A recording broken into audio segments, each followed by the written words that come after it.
Hi everyone. I just wanted to take a moment to explain assignment 8 and my expectations of what I want from you for this assignment. So for this assignment, you're going to create a developmentally appropriate music and movement activity designed for a specific age range within early childhood, which is birth to 8. So I'll accept up to third grade, but third grade is really a stretch. I would stay more in first and second grade if you want to go into the elementary level.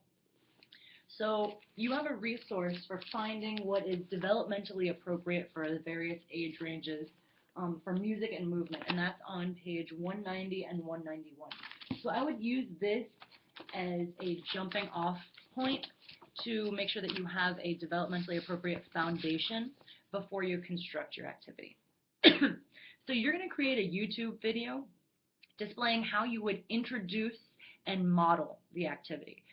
This may seem a little strange because you're not really discussing it you're not in front of an audience, but you can act like the camera is your audience. And if you can't really get past that, you can feel free to incorporate children into this activity. You can use your own kids, you can use family members' kids, friends' kids. Make sure that you have parent consent and make sure the parents are aware that this is for an assignment that's going to be on YouTube. A lot of parents are not okay with their kids being on YouTube or any kind of public display on the internet, so please make sure that this is communicated if you do incorporate children. So you're going to create a YouTube video where you're displaying how you would introduce and model the activity. For early childhood, it's necessary for us to set the stage for activities because a lot of our kids have not been exposed to the concepts that we are trying to teach them. So that being said, in an introduction, you're probably going to want to elicit or activate their prior knowledge or any kind of prior familiarity they might have with the music that you're using, the movements that you're using. See how you can connect it to something meaningful to them because they'll be more willing to participate.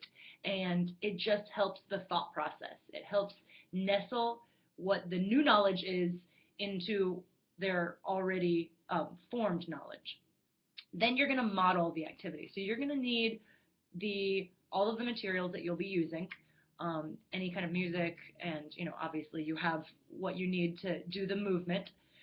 So go ahead and introduce the activity in any which way that you would like, and then model the activity. Show me how you would model the activity for students so that they would be able to participate when you open the activity up for participation. After you're finished, you're going to explain the elements of music and movement that you've incorporated. You're going to find the elements of music and movement within the chapter 7.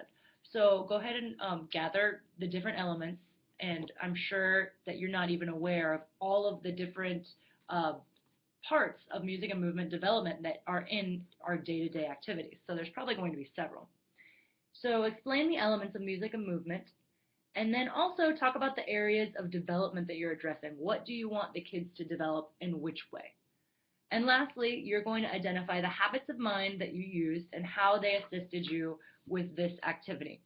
You're going to upload it to the assignment Dropbox, so it's not necessary that you respond to peers. This is going to be a private activity, so I'm the only one that's going to see it.